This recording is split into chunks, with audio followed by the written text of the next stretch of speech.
hasta ser como Jesús.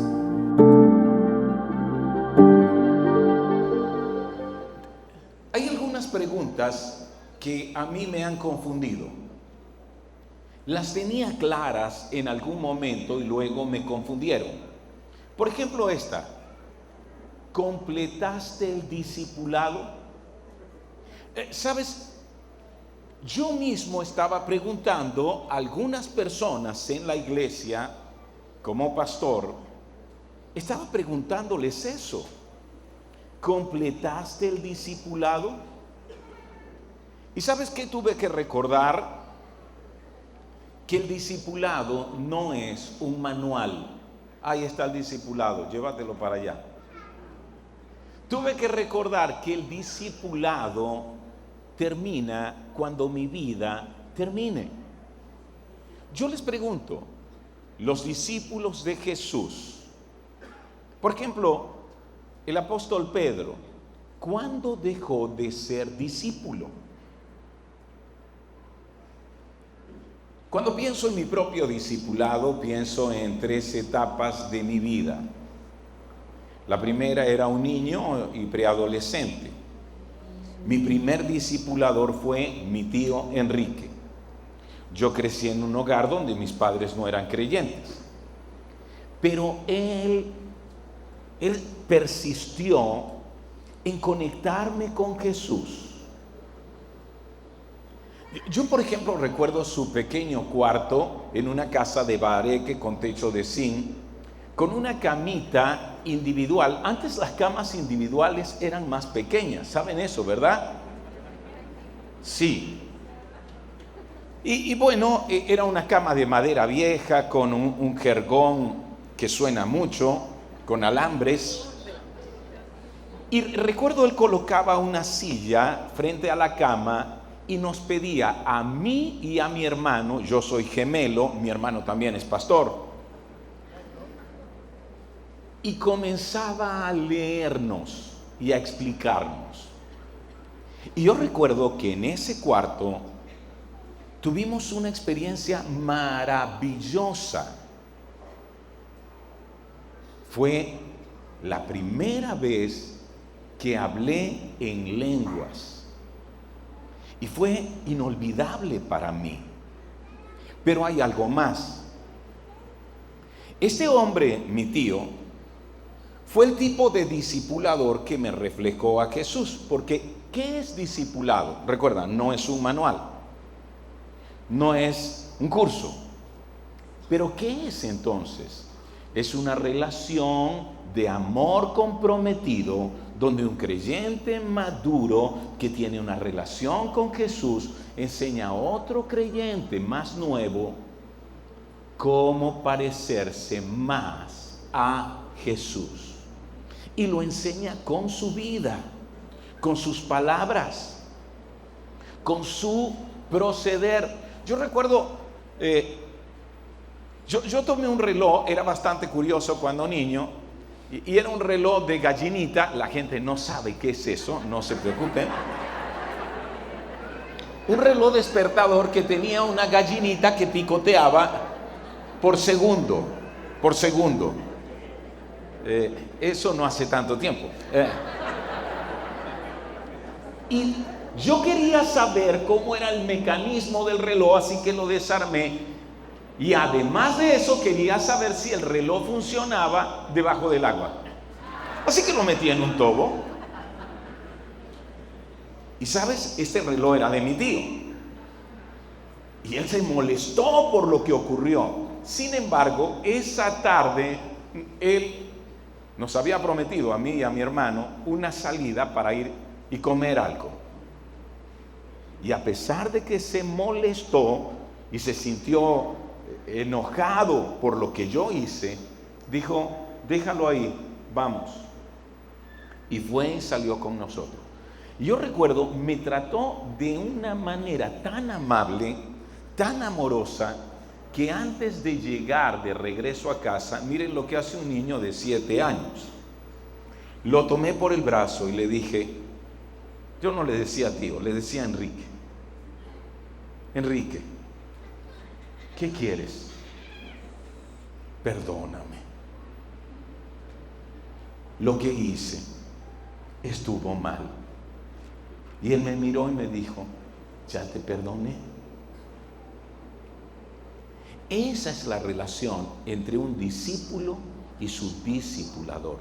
Si tú me preguntas, ¿cuándo fue la primera vez que escuchaste la historia de la creación? De la voz de mi discipulador. ¿Y cuándo fue la primera vez que escuchaste acerca de Sodoma y Gomorra? ¿Cuándo fue la primera vez que escuchaste de la historia de Jonás? O del momento en que Jesús se encuentra con Pedro en la pesca milagrosa. O de aquel hombre que era un perseguidor y se convirtió en un proclamador del Evangelio. Todas esas historias venían de la voz de mi tío. Pero también recuerdo cuando una vez se tiró en la cama, en mi cama, y estábamos José y yo, mi hermano, y comenzó a llorar y a llorar. Y le preguntamos, ¿qué tienes? Nos asustamos. Y él dijo, le he fallado al Señor. Y saben, eso hizo que él se apartara un poco por algún tiempo. Sin embargo, luego volvió. Voy a decirte mi segunda etapa en el discipulado. Yo fui a una iglesia, salí de la iglesia donde estaba y llegué. En realidad, todo lo que ocurrió fue complejo. Pero cuando salimos, sin querer hacer daño, yo era un muchacho de 23, ¿ok? Y de esa iglesia salieron unos 20 jóvenes más. Así que como que yo tenía la voz cantante. Y me preguntaron, ¿dónde vamos a reunirnos el domingo? Y les dije, bueno, puede ser en casa de mi mamá. Así que nos reunimos ese domingo en casa de mi mamá. Y miren lo que pasó. Yo me acosté y comencé a orar. Y en mi cama yo comencé a pensar, ¿es tiempo de pastorear? ¿Me estás llamando a ser pastor? Y dentro de mí escuché la voz de Dios diciéndome, ¿cómo puedes ser pastor si no tienes un pastor? Y saben, la verdad es que yo tenía años que no sentía el toque en una relación cercana de un pastor. Porque la iglesia donde estaba había caído en tantos conflictos, ¿sabes? Con mucha inestabilidad pastoral, que yo solo añoraba tener un pastor, pero no lo tenía. Y el Señor me dijo eso. Y comencé a orar y le dije, llévame a un pastor. Y allí fue donde conocí al pastor Ilidio da Silva, quien fundó la iglesia Las Buenas Nuevas. Yo pudiese contarte muchas cosas. Caminé con el hermano Ilidio durante 20 años, muy cerca. Yo recuerdo una vez estábamos en la oficina y él salió porque le dijeron que no veían su carro. Y cuando él salió, dio una vuelta a la cuadra conmigo y dijo, sí, se lo llevaron. Luego entró a la oficina, se sentó y me dijo, ¿de qué estábamos hablando? Y le dije, pero hermano Ilidio, por lo menos llame a la policía. No te preocupes, mi esposa ya se está encargando de eso. Y yo estaba asombrado y le dije, ¿sabe? Hermano Ilidio, si a mí me robaran mi carro, yo estaría llorando, lamentándome, quejándome, pensando, ¿por qué permites esto? Y él me dijo esto, Álvaro, el día que mi hijo de 3 añitos, fue atropellado por una mujer que perdió el control en la ciudad de Coro. Y yo lo recogí con sus huesitos rotos y entré a un carro para llevarlo al hospital y lo entregué y dejé de verlo y sabía que era muy malo lo que estaba pasando. Y luego que llegaron para darme la noticia de que había muerto, el corazón se me destrozó. Pero sabes, eso ha pasado muchos años.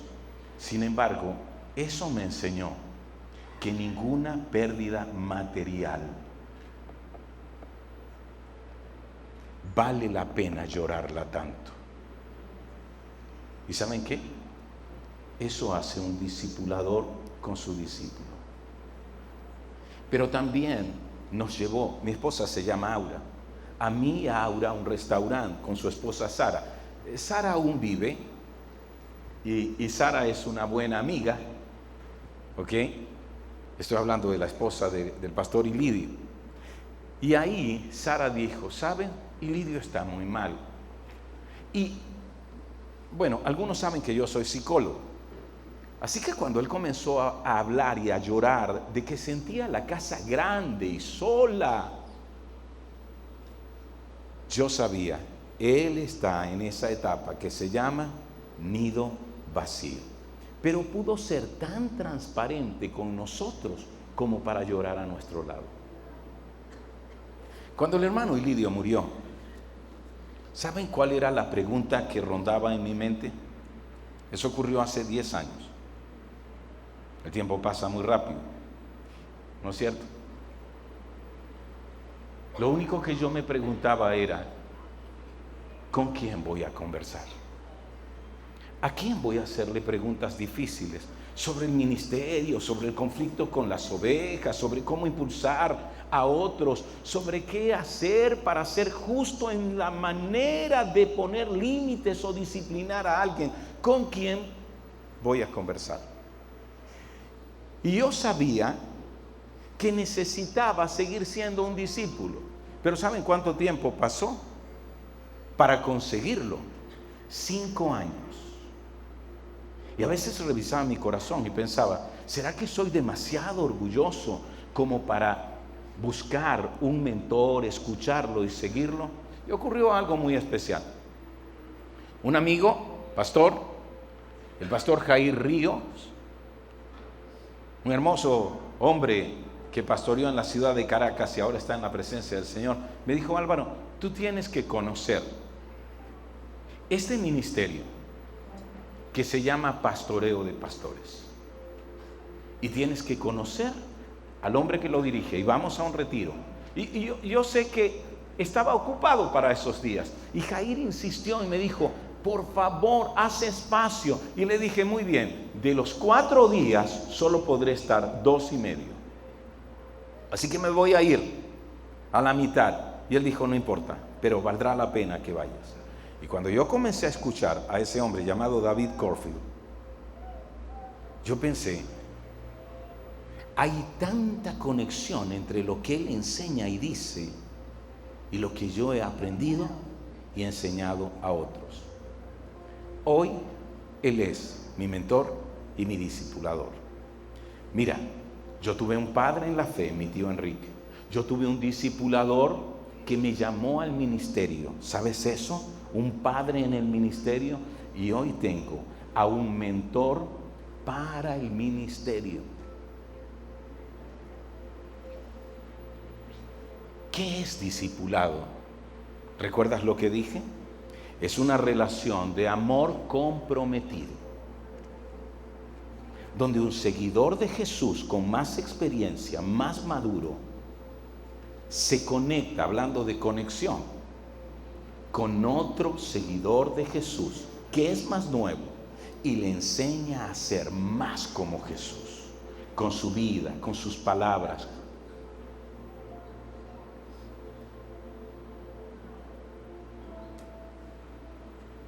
Te pregunto, ¿eres un discípulo? Es decir, si eres un discípulo, La pregunta sería, ¿eres un discípulo completo? Entonces tú me vas a preguntar, ¿y cómo es un discípulo completo? Tiene 3 relaciones fundamentales. Su primera relación con Jesús. Jesús es su maestro, pero Jesús también es su lección. Aquello que se aprende, aquello que se pone en práctica, aquello que se vive.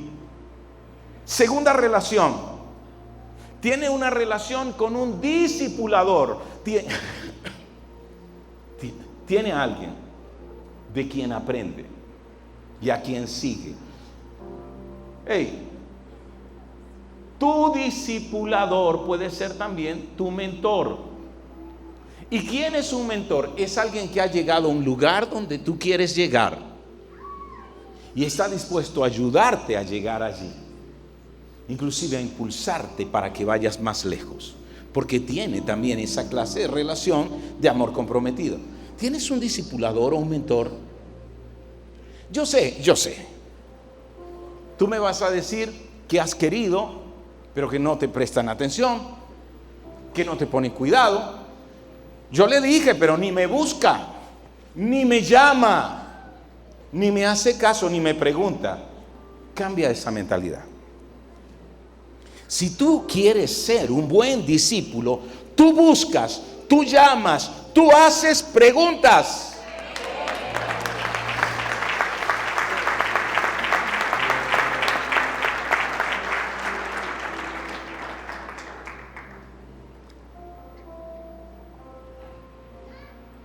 Tercera relación, tiene relación con discípulos. Me encanta la oración de Jesús en Juan 17. Yo sé, la hemos llamado la oración sacerdotal, ¿sí, verdad? Pero ¿sabes qué otra manera deberíamos llamarla? La oración de un discipulador. La oración de un discipulador. Porque todo lo que habla en la oración sí tiene que ver con la obra que él completó. Pero hasta ese momento no ha ido a la cruz. ¿Cuál fue la obra que completó? El discipulado. Lo que me diste. Busquen Juan 17 y subraye, eso no hoy. Y subraye todas las veces que Jesús dice, los que me diste, que eran tuyos y tú me diste. Si yo me siento contigo y te pregunto, ¿quiénes son los que el Señor te dio? ¿Podrías hacer una lista de por lo menos 3 nombres? 5. Voy más allá. Si yo voy a ellos y les pregunto, ¿tú eres uno de los que el Señor le dio a Ricardo? ¿Tú eres uno de los que el Señor le dio a Félix? ¿Tú eres uno de los que el Señor le dio a Miriam? Esa persona diría, sí, yo soy uno. 3 relaciones. Primera relación, dígamela. Segunda relación, con un discipulador, con un mentor. Tercera relación, con discípulos. ¿Sabes? Dios te está llamando a que hagas eso. En algún momento yo quería ser pastor de multitudes. ¿Cómo suena eso? ¿Cómo suena ese título? ¿Se oye bien? Yo quería ser pastor de multitudes. Y pronto descubrí, un pastor muy capaz solo puede pastorear una iglesia hasta 200 personas. ¿Escuchaste eso? Aprendí también, la gente reconoce tu voz como la voz del pastor después de haber estado por lo menos 5 años con ellos. Antes están escuchando tu voz como quien se encarga de pastorear, pero no como el pastor aquí en el corazón. La gente, cuando tú llegas a una iglesia, se pregunta, ¿estás dispuesto a dar todo lo que nos pides? ¿De tiempo, esfuerzo y recursos? Así que yo quería ser un pastor de multitudes. Y comencé a descubrir eso. Y me pregunté, ¿cómo entonces puedo crecer? ¿Cómo la iglesia puede crecer? Y fue como que el Señor me dijo, necesitas discípulos. Necesitas discípulos. Piensa en esto, si cada uno de ellos también tiene una relación con Jesús muy cercana, íntima y personal, conectado con Él, escuchando su voz, teniendo toques del Espíritu, haciendo solo lo que ve hacer a Jesús. Si tiene una relación con un discipulador, que podría ser tú o uno a quien tú delegues, y además de eso tiene discípulos, no hay límites.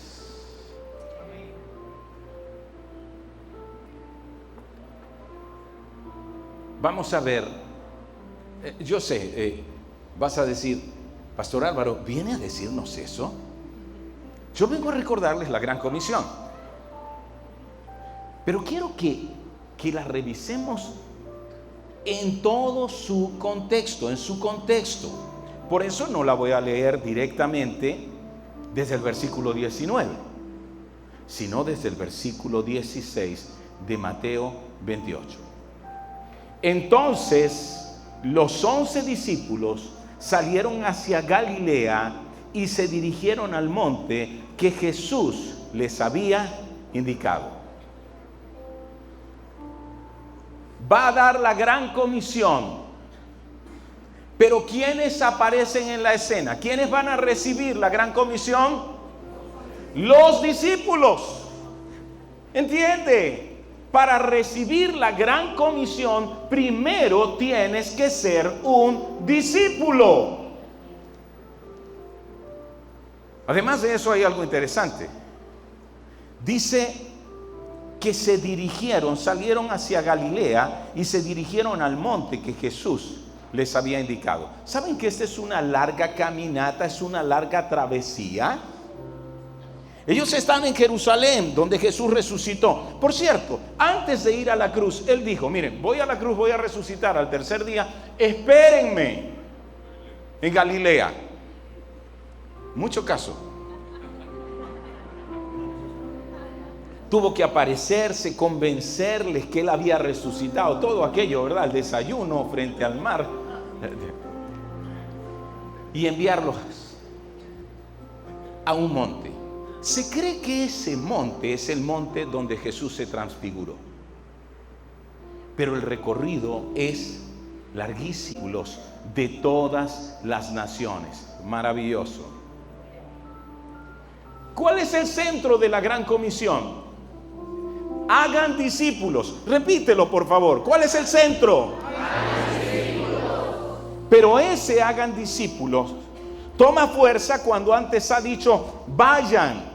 ¿Y sabes una buena forma de decir vayan? De entender ese vayan es yendo, hagan discípulos, yendo.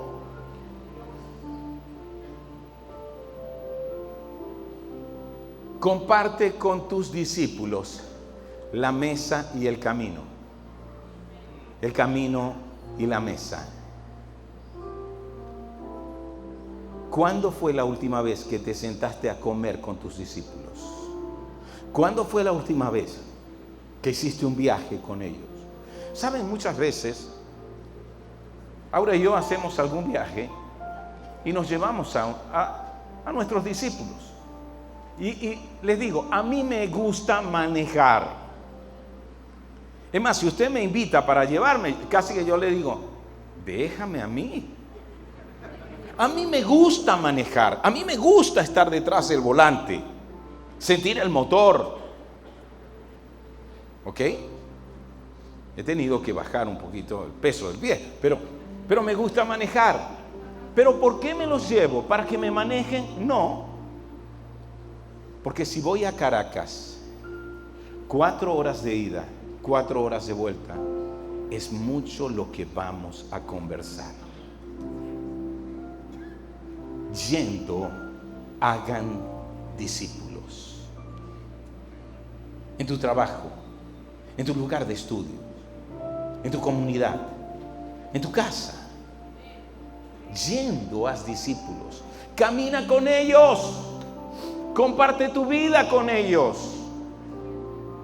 Y luego dice, bautizándoles, y ese es otro imperativo, otra orden, bautizándoles en el nombre del Padre y del Hijo y del Espíritu Santo. Recuerda, nosotros preguntamos esto: ¿ya hiciste el discipulado?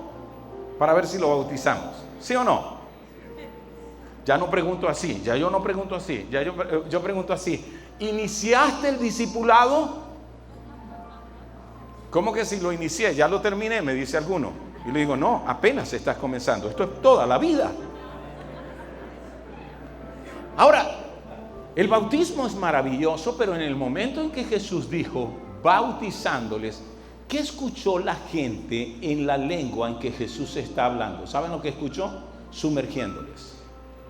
Voy a decírtelo así: sumergiéndoles en el nombre del Padre, sumergiéndoles en el nombre del Hijo, sumergiéndoles en el nombre del Espíritu Santo. ¿Y tú sabes qué es nombre?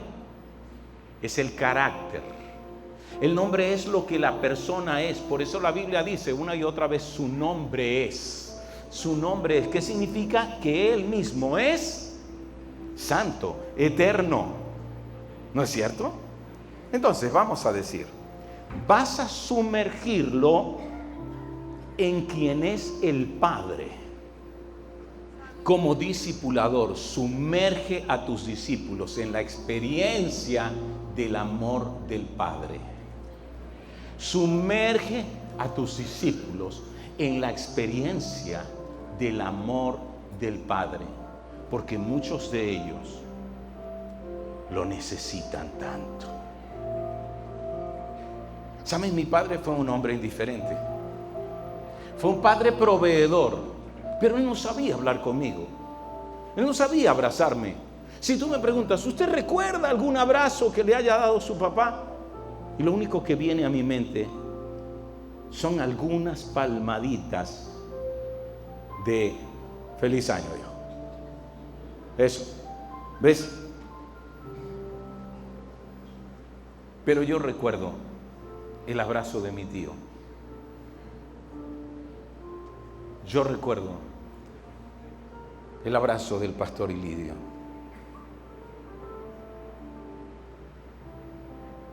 Sumérgelos en la experiencia del amor del Padre. Sumérgelos en la identidad de hijo. Que ellos sepan que lo que son, lo son ligados a Cristo. Que en Cristo son luz del mundo, sal de la tierra, nueva criatura, pámpano de la vid verdadera, templo y morada del Espíritu Santo. Que en Cristo son parte de una nación santa, de un real sacerdocio. Que en Cristo son más que vencedores, aunque se sientan fracasados. Sumérgelos en la identidad de hijos.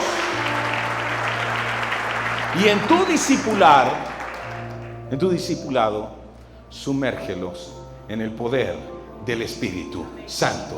Porque solo el Espíritu Santo puede transformar la vida. Solo el Espíritu Santo puede cambiar la historia. Solo el Espíritu Santo es quien nos guía y nos enseña, nos recuerda las palabras que hemos escuchado de Jesús y nos muestra más lo que vendrá. Que ellos aprendan a tener toques del Espíritu, a escuchar la voz de Dios hablando a su corazón. Y luego dice, enseñen a los nuevos discípulos a obedecer todos los mandamientos que les he dado. Yo aprendí los versículos de la Biblia en Reina Valera 1960. No, tú también. ¿Saben que Carlos y yo somos amigos desde hace, yo creo que por lo menos 25 años? Por eso sé que aprendió también con Reina Valera 1960. Y escuche esto.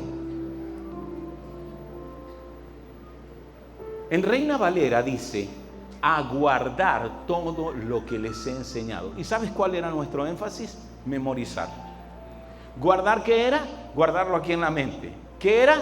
Memorizar. Y pensábamos que si alguien memorizaba versículos de la Biblia, con eso bastaba. Y se nos olvidó lo que Jesús dijo. El que oye y obedece, le compararé al hombre sabio que edificó su casa sobre el fundamento sólido. Y vinieron los vientos y las lluvias y los ríos y la casa no se cayó. Si usted lee ese final del sermón del monte o de la montaña, se da cuenta, tanto al que se le cayó la casa como al que no se le cayó, vivieron las mismas experiencias. Y ambos oyeron, quizás ambos memorizaron, pero ¿qué hizo la diferencia? Ponerlo en práctica. Querido, tú tienes que aprender a hablar con tus discípulos de manera práctica. De manera práctica. Decirle, ok, de esto que hemos conversado, dame cuáles serán los siguientes pasos que vas a dar. Por lo menos 3. Hoy yo hablaba con un discípulo y le decía, dame los 3 primeros pasos que vas a dar en relación con eso. A obedecer. Repite conmigo, la obediencia hace la diferencia. Otra vez, la obediencia hace la diferencia. Obedecer lo que Jesús nos enseña. Y termino con esto. Y tengan por seguro esto, que estoy con ustedes siempre, hasta el fin de los tiempos. Maravilloso.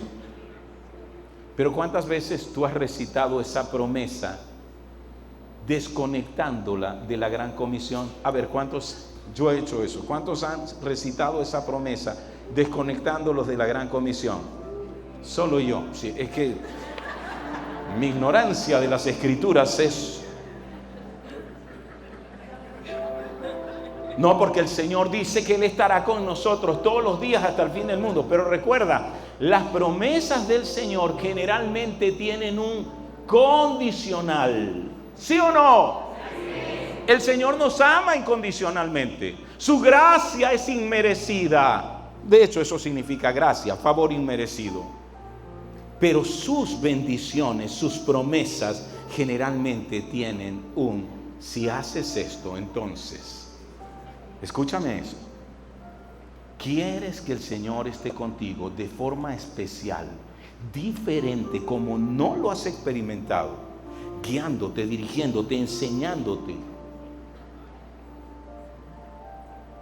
Haz discípulos. Y tú vas a experimentar algo maravilloso. Tú vas a estar hablando con tu discípulo y Jesús se hace presente para darle a él una palabra de sabiduría, conocimiento espiritual que no viene de ti.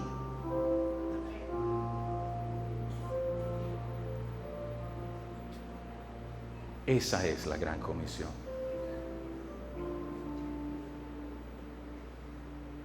Oramos. Señor, gracias. Gracias por hablarnos en este momento. Gracias por cada enseñanza que hemos recibido. Señor, ayúdanos a ser discípulos completos. Tener una relación contigo, tener una relación con un discipulador, con un mentor. Tener una relación con discípulos, con mentoreados. Ayúdame a recordar siempre tu gran comisión en todo su contexto y aplicarla a mi vida hoy. Amén.